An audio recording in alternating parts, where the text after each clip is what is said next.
নমস্কার, সোজার্নার শান্তনুর চ্যানেলে আপনাদের সকলকে স্বাগত।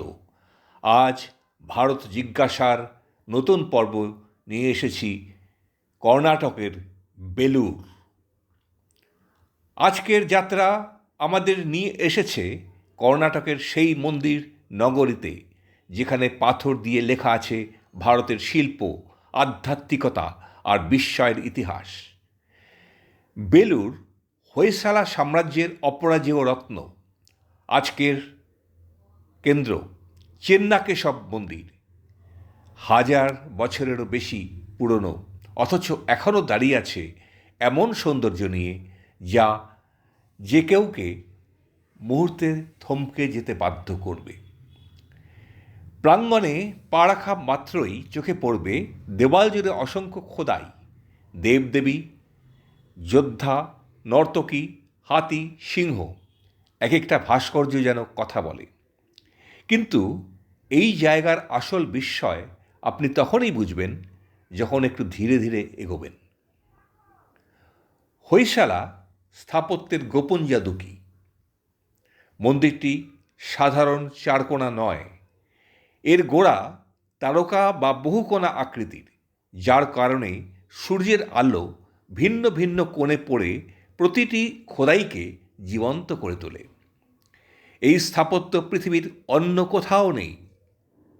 অপূর্ব সূক্ষ্ম খোদাই, হাজারে হাজার, দেখতে একটি মূর্তি, কিন্তু কাছে গেলে দেখবেন বসনের ভাঁজ, নাকফুল, অলঙ্কার, চুলের রেখা, এমনকি নখ পর্যন্ত খোদাই করা। এত সূক্ষ্ম ভাস্কর্য আজকের আধুনিক যন্ত্র দিয়েও তৈরি করা কঠিন। মন্দিরের স্তম্ভগুলো একে অন্যের মতো একটিও নয়, 48টি বা তার বেশি স্তম্ভ, প্রতিটি ভিন্ন নকশা, ভিন্ন গল্প, ভিন্ন কারিগরি। এ যেন পাথরের ওপর শিল্পীদের স্বাক্ষর। হৈসালা ভাস্কররা নর্তকীদের মূর্তিতে চুলের বেনির ভেতর ছোট ছোট রিং খোদাই করেছেন।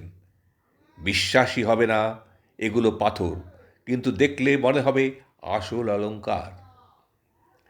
মন্দিরটি তৈরি বিশেষ এক পাথর দিয়ে, প্রথমে নরম পরে শক্ত। এই জন্যই এত সূক্ষ্ম খোদাই সম্ভব হয়েছে, আর 1000 বছর পরেও সৌন্দর্য অটুট।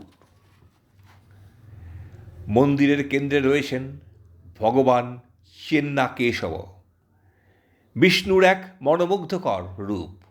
ভিতরে ঢোকার সাথে সাথে এক ধরনের শান্তি আসে, যেন ভিতরকার সমস্ত কোলাহল থেমে যায়। পাশের দেওয়ালগুলির উপর ছড়িয়ে আছে মহাভারত, রামায়ণ, পুরাণের দৃশ্য। যোদ্ধার যুদ্ধ, রামের বনবাস, কৃষ্ণের লীলা, পাণ্ডবদের গল্প সবই খোদাইয়ের মাধ্যমে ফুটে উঠেছে। এটা যেন একটা জীবন্ত এনসাইক্লোপিডিয়া।